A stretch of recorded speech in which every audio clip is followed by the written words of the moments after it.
திரு அமர்த்தியா சென் அவர்களுடைய பிறந்த தேதி சரியானதுதானா என்பதை அவர் நிரூபிக்க வேண்டும் என்று கேட்டு இந்திய தலைமை தேர்தல் ஆணையம் அவருக்கு தாக்கீது அனுப்பியிருக்கிறது. ஏன் இந்த ஆதாரத்தை வந்துட்டு அமர்த்தியா சென் மேலேயே கேக்குறாங்க?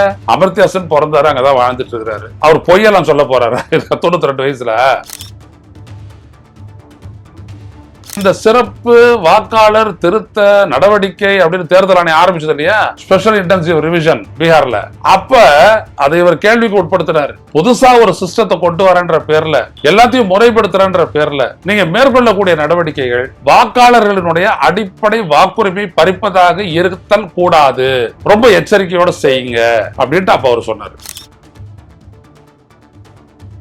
சோ மோடியினுடைய ஆட்சியை இப்படிலாம் பேசலாமா? அவர் முன்னெடுக்கக்கூடிய சிஸ்டம் வந்துட்டு நிறைய பேரை வாக்குரிமை பறிச்சிரும் அப்படின்லாம் சொல்லிட்டு,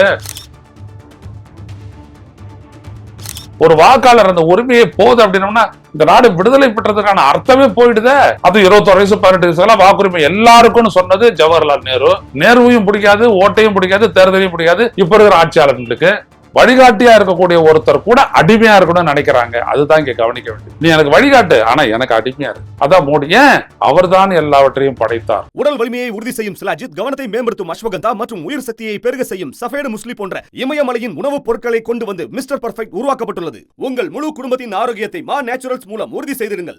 100% இயற்கையான மூலிகை பொருட்கள் மூலம் உருவாக்கப்பட்ட மிஸ்டர் பர்ஃபெக்ட் மற்றும் மிஸ் பர்ஃபெக்ட் தலைமுறையாக குடும்பங்களின் உடல் வலிமை, மன வலிமை மற்றும் மகிழ்ச்சியை பெருக செய்கிறது. உங்கள் மகிழ்ச்சியான பயணத்தை துவங்க www.mannaturals.com என்ற இணையதளத்தை பார்வையிடவும் அல்லது வாட்ஸ்அப் எண்ணிலும் தொடர்பு கொள்ளலாம்.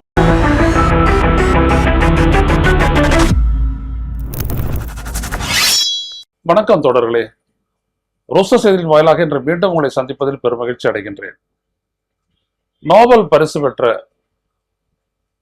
பொருளாதார மேதை இந்தியாவிற்கு பெருமை தேடி தந்ததோடு மட்டுமல்லாமல், இந்த நாட்டினுடைய ஒன்றிய அரசு பல்வேறு மாநிலங்களில் உள்ள மாநில அரசுகள் கடைபிடிக்கக்கூடிய பொருளாதார கொள்கைகளை பகுத்தாய்வு செய்து வழிகாட்டி கொண்டிருக்கக்கூடிய 92 வயதான திரு அமர்த்தியா சென் அவர்களுடைய பிறந்த தேதி சரியானதுதானா என்பதை அவர் நிரூபிக்க வேண்டும் என்று கேட்டு இந்திய தலைமை தேர்தல் ஆணையம் அவருக்கு தாக்கீது அனுப்பியிருக்கிறது.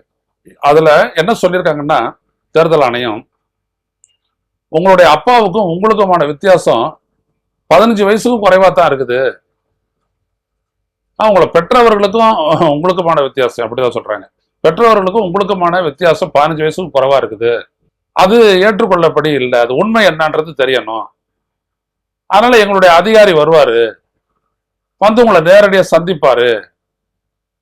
நீங்க அது தொடர்பான உண்மை விவரங்களையும் சொல்லிட்டு ஆதாரங்களையும் கொடுங்க, இது ஆதாரங்களையும் கொடுங்க அப்படின்னு கேட்டு நோட்டீஸ் அனுப்பியிருக்கிறாங்க. பொதுவா இன்னைக்கு 92 வயசாச்சு அப்படின்னோம்னா, திரு அமர்த்தியா சென் அவர்கள் பிறந்தது அப்படின்றது 1930 இருக்கும் இல்லையா? 30 இல்லாட்டி 28 அந்த ரேஞ்சில் இருக்குது. அப்ப அவருக்கு வந்துட்டு இன்னைக்கு 92 வயசா. அந்த காலகட்டத்தில் பாத்தீங்கன்னா பொதுவா பெண்களுக்கு வந்துட்டு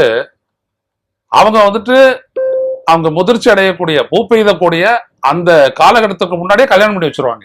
அதுக்கப்புறம் தான் வந்துட்டு அவங்க இணைய கணவனோடு சேர்ந்து தாம்பத்திய வாழ்க்கைக்கு அனுமதிப்பாங்க. அதுக்கப்புறம் அவங்க முதிர்ச்சி பெற்ற விட அனுமதிப்பாங்க. இப்படியெல்லாம் நடந்தது. நான் என்னோட பெரியம்மா மற்றவர்கள் எல்லாருக்கிட்டையும் கேட்டிருக்கேன். எங்க அம்மாவுக்கு 14 வயசுல கல்யாணம் ஆயிட்டுதுன்றாங்க. அதனால என்னோட பெரிய அக்காவை பார்த்தீங்க அப்படின்னோம்னா எனக்கு அவங்களுக்கும் ரொம்ப வயசு வித்தியாசம். பெரிய அக்கா, அடுத்த அக்கா, அப்புறம் தான் நான், அப்புறம் எனக்கு அப்புறம் ஒரு தங்கச்சி, அதுக்கப்புறம் ஒரு தம்பி, அதுக்கப்புறம் ஒரு தங்கச்சி, 7 பேர் நாங்க. இதுல நடுவில் ஒரு 2 பிறந்து இறந்து போச்சு, 9 பேர்.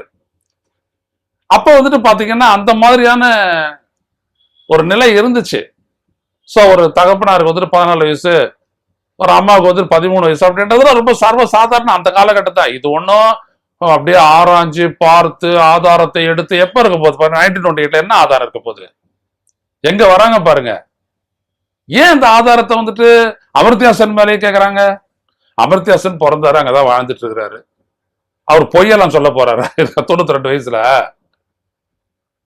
இந்த எஸ்ஐஆருக்காக பெங்கால்ல வாழக்கூடிய அவரு ஓட்டு போடுறதுக்கு ஏதாவது பொய்க்கு ஏதாவது சொல்ல போறாரா?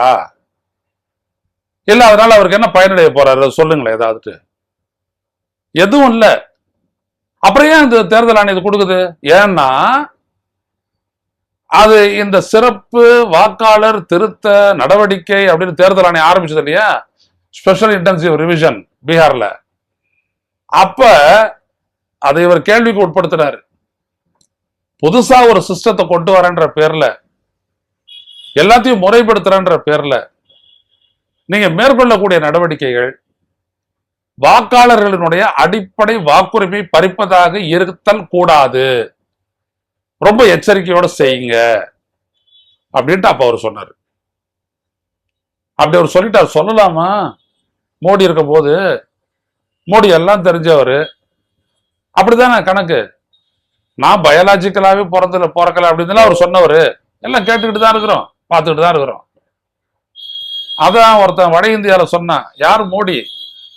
இந்த உலகத்தை படைத்தார், இந்தியாவை படைத்தார், இந்தியாவில் மலைகளை படைத்தார், நதிகளை படைத்தார், பாலைவனத்தையும் அவர்தான் படைத்தார்.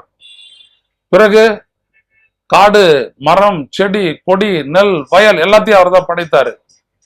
அதுக்கப்புறம் கல்வியையும் அவர் தான் படைத்தார். அப்புறம் பள்ளி கல்லூரிகளையும் அவர் தான் படைத்தார். அதில் தான் அவரும் படித்து பட்டமும் பெற்றார் அப்படின்னு சொல்லிட்டு ஒரு ஜோக் ஒண்ணு பாத்தீங்களா? பாருங்க, வட இந்தியால அப்படியே ஓட்டு போடுறாங்க மோடிக்கு, அப்படியே போறாங்க. அவங்கள தெரிஞ்ச இங்க சிலர் சொல்லிட்டு இருக்கிறாங்க, அப்படிலாம் ஒண்ணும் கிடையாது, நான் சொல்லிக்கிட்டே இருக்கிறேன், அதெல்லாம் கிடையாதுங்க. வட இந்தியால என்னைக்கோ மாறிடுச்சு, இவிஎம் வச்சு ஏமாத்திட்டு இருக்கிறான் அப்படின்னு நான் சொல்லிட்டு இருக்கிறேன். யாரு காதுல போட்டுக்க போறா? அப்படியே அவங்க எல்லாம் வந்துட்டு ஒண்ணு தெரியாதவங்க மாதிரி, அப்படிலாம் ஒண்ணும் கிடையாது. புரியுதுங்களா? அப்படி ஒண்ணு தெரியாதவனா இருந்தானா ஆளுக்கு 10,000 ரூபாய் கணக்குல போட்டு ஓட்டு வாங்க வேண்டிய கட்டாயத்துக்கு வந்திருப்பான பிஜேபி காரன். மோடி, அமித்ஷாவும் நிதிஷ்குமாரும் அப்பா விவரத்தோட தான் இருக்கிறான். சரி, விடயத்துக்கு வருவான். சோ மோடியினுடைய ஆட்சியில இப்படிலாம் பேசலாமா? அவர் முன்னெடுக்கக்கூடிய சிஸ்டம் வந்துட்டு நிறைய பேரை வாக்குரிமை பறிச்சிரும் அப்படின்லாம் சொல்லிட்டு அவர் என்ன சொல்றாரு, நீ முன்னெடுக்கக்கூடிய ஒரு புதுசா ஒண்ணு கொண்டு வர வேண்டியதுதான், ஒரு புதிய சிஸ்டத்தை கொண்டு வர வேண்டியதுதான். நான் ஒன்னும் அதெல்லாம் மறுக்கல. ஆனா அப்படி நீங்க கொண்டு வரும்போது அது அவருடைய வாக்குரிமையை பறிச்சிடாத எச்சரிக்கையோடு பண்ணுங்க அப்படின்னு அவர் சொல்றாரு. இது எப்ப சொன்னாரு? அவர் ஆகஸ்டே சொல்லிட்டாரு. அவர் என்ன சொல்றாரு? we people don't have documents, many cannot vote. ஆவணம் இருந்ததுன்னா தான் நீ வந்துட்டு வாக்காளர் ஆகலாம், ஓட்டு போடலாம்னா அது இல்ல. if in the name of trying to improve things a little harm is caused to many, then that becomes a serious mistake. You cannot justify 7 new mistakes to correct one. ஒரே ஒரு தவறை நீ சரி பண்றதுக்காக 7 தவறுகளை செய்யாத அப்படின்னு ஒரு அட்வைஸ கொடுக்கிறாரு. யாரு? அமர்த்தியாசன் கொடுக்கிறாரு. இதுல என்னையா உங்களுக்கு வந்துட்டு குத்தனா மாதிரி இருக்கு? ஒரு வாக்காளர் அந்த உரிமையை போகுது அப்படின்னோம்னா இந்த நாடு விடுதலை பெற்றதுக்கான அர்த்தமே போயிடுத. விடுதலை பெற்றதன் மூலம் நமக்கு கிடைச்சது வாக்குரிமை தான். அது 21 வயசு 18 வயசுல வாக்குரிமை எல்லாருக்கும் சொன்னது ஜவஹர்லால் நேரு. நேருவையும் பிடிக்காது, ஓட்டையும் பிடிக்காது, தேர்தலையும் பிடிக்காது இப்ப இருக்கிற ஆட்சியாளர்களுக்கு. அவங்க தேர்தல் இல்லா இந்தியா இவங்க எல்லாம் நினைச்சிட்டு இருக்கிறாங்க. மாநிலங்கள் எல்லாம் இந்தியா, மற்ற மொழிகள் இல்லா இந்தியா, ஒரே மொழியுடைய இந்தியா, ஒரே மதமுடைய இந்தியா. அது மட்டுமே இல்ல, தேர்தலே இல்லாத இந்தியா, ஜனநாயகமே இல்லாத இந்தியா, அதைத்தான் இவங்க பாக்குறாங்க. அதனாலதான் இந்த மாதிரி இவங்க ஒண்ணு பண்ணும் போது மக்களை எல்லாம் வாக்காளர் பட்டியலிருந்து நீக்கிறதுக்கு முயற்சிக்கும் போது யாரு? சாதாரணமா அன்றாடங்கைச்சியை தான் இவங்க அடிச்சு தூக்கி வெளில போடுறாங்க. இப்ப தமிழ்நாட்டுல 97,37,000 பேர் நீக்கிட்டாங்க இல்லையா? அந்த 97,37,000 பேர்ல 49.9 லட்சம் பெண்கள் யாரு அப்படின்னோம்னா 19 வயசுல இருந்து 39 வயசுக்கு உட்பட்டவங்க. யார் அவங்க? உழைக்கிற மக்கள். கல்யாணம் ஆகி போயிருப்பாங்க. இவங்க கொடுக்கும்போது அவளுக்கு கல்யாணம் ஆயிடுச்சுன்னா கல்யாணம் ஆயிடுச்சா காலி. அவன் அந்த ஃபார்ம் கொடுத்த உடனே அடி, ஏன் கல்யாணம் ஆச்சுன்னா இந்த வீட்டுல ஓட்டு போட்டு போறா ஒரு தேர்தலுக்கு, அடுத்த தேர்தலில் அவங்க எங்க புகுந்த வீட்டுக்கு போனாலும் அங்க ஓட்டு போடுறா. கல்யாணம் பண்ணிக்கிறதுக்கு முன்னாடி எல்லாத்தையும் சரி பண்ணிட்டு தான் போகணுமான்னா எவ்வளவு அது. இதைத்தான் அவர் சுட்டி காட்டுறாரு. சிஸ்டம்னு கொண்டாந்துட்டு வாக்குரிமையை பறிக்காத. இதுதான் இப்போ அமர்த்தியாசன் செஞ்சதனுடைய அர்த்தம் புரியுதுங்களா? பேசுறதுடைய அர்த்தம் புரியுதுங்களா? இங்க கூட மதிய உணவு திட்டம் இருக்குது. இங்க கூட வந்துட்டு பாத்தீங்கன்னா ரேஷன்ல இலவச அரிசி எல்லாமே இருக்குது. அதாவது அவர் பாராட்டுறாரு, மக்கள் உயிரிழக்க கூடாது. நம்ம பொருளாதாரத்துல ஒரு நிலையை எட்டுற வரைக்கும் மக்களுக்கு உணவு இல்லாம இருக்கக்கூடாது. அவங்க பட்டினியோட படுக்க போகக்கூடாது. அவங்களுக்கெல்லாம் தூய குடிநீர் வேணும், தூய காற்று வேணும். அவங்க வேலை செய்யணும். அவங்க வேலை செய்யறதுக்கு ஒரு வாய்ப்பு கொடுக்கணும்.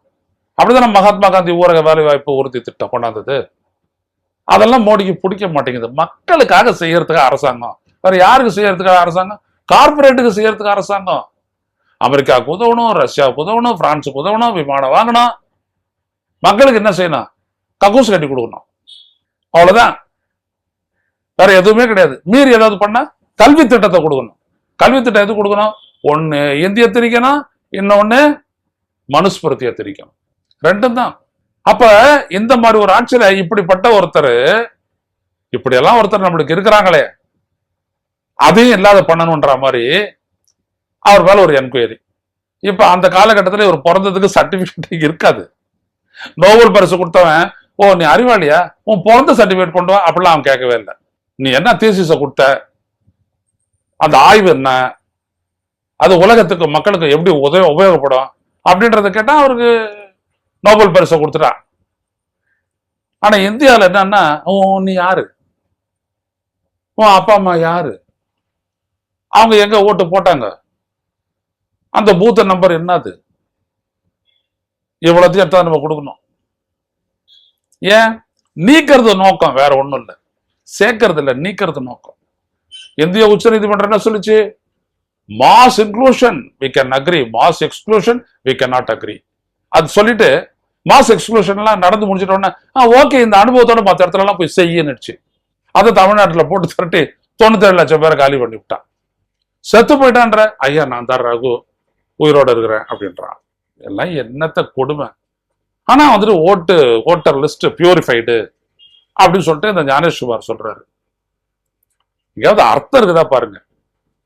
சோ இவங்களுக்கு வழிகாட்டியா இருக்கக்கூடிய ஒருத்தர் கூட அடிமையா இருக்கணும்னு நினைக்கிறாங்க. அதுதான் இங்க கவனிக்க வேண்டியது. நீ எனக்கு வழிகாட்டு, ஆனா எனக்கு அடிமையா இருக்கு. அதான் மோடி. ஏன்? அவர்தான் எல்லாவற்றையும் படைத்தார். அவர்தான் எல்லாவற்றையும் படைத்தார், பார்த்தார், பிறகு படித்தார், சான்றிதழ் பெற்றுக்கொண்டு வந்து பிரதமராகவும் ஆகி உட்கார்ந்து இருக்கிறாரு. என்னடா அது, லூசா இருக்கலாம். இப்படியா மரங்கண்டு லொடன்னு ஆடுறது தாங்க முடியல சாமி. சரி, ஏதோ நம்ம ஊர்ல தான் ஒண்ணு இருக்குன்னு பார்த்தா உலகம் ஃபுல்லா அந்த மாதிரி இருக்குது. ஒண்ணு அமெரிக்கால இருக்குது. அது அடுத்த நாடு வந்துட்டு எண்ணெயை அவனுக்கு விற்கணுமா, அவனுடைய கார்பரேட்டுக்கு அந்த எண்ணெயை எடுத்துட்டு இருந்தானுங்களா, அந்த எண்ணெயை வந்துட்டு எடுக்கிறத வந்துட்டு நேஷனலைஸ் பண்ணிட்டான் அந்த நாட்டு அரசு. இவன் என்ன சொல்றான்னா, எங்களுடைய எண்ணெயை நீ திருடிக்கிட்டேன்றான். இதெல்லாம் எங்கேயாவது புரியுதா? அப்படி அங்க ஒண்ணு இருக்குது, இன்னொரு இடத்துல இன்னொன்னு இருக்குது, இன்னொன்னு என் நாட்டை ஒட்டி இருக்கிற எல்லாம் எந்துதான் அப்படின்றான் சீனா. எப்படி இந்த உலகம் தாங்கும்? ஒன்னே ஒண்ணுத்த இந்தியாவில் தாங்க முடியல, உலகம் ஃபுல்லா இப்படி இருந்ததுன்னா எப்படி தாங்கும்? எல்லாம் சேர்ந்து நடைமுறை வாழ்க்கைய, மக்களுடைய வாழ்க்கைய நாசம் பண்ணிட்டு இருக்கிறாங்க. அதான் இப்படி கிளர்ந்தடணும். எப்ப கிளர்ந்தட போறீங்க? நீங்க தூங்கி இடறதே கஷ்டப்படுறீங்க, நீங்க கிளர்ந்தட போறீங்க. ஆனாலும் நாங்க பேசிக்கிட்டே தான் இருப்போம், நீங்களும் கேட்டுக்கிட்டாவது இருங்க. அட்லீஸ்ட் இந்த வீடியோ வந்துட்டு இது பண்ணுங்க. நம்ம நாட்டுக்கு பெருமை சேர்த்த அமர்த்தியா சென்னையே நீ பிறந்தது எப்போ அப்படின்றது கொஸ்டின் கேட்டு மோடி அரசு ஆள் அனுப்புது அப்படின்னு சொல்லிட்டு எதையாவது 4 பேருக்கு ஷேர் பண்ணுங்க. மீண்டும் சந்திப்போம் தொடர்களே. நன்றி, வணக்கம். ஊடகம் கார்ப்பரேட் அரசியல்வாதிகளின் கைப்பாவையாக அடிமைகளாக இருந்தது போதும், இனி சாட்டை எடுத்து சுழற்றும் நேரம் வந்துவிட்டது. ஊடகம் பொதுமக்களாகிய உங்களுக்காக, உங்களாலேயே இயக்கப்பட வேண்டும். ஊடக சுதந்திரத்திற்காக உங்களின் பங்களிப்பை இன்றே அளித்திடுங்கள்.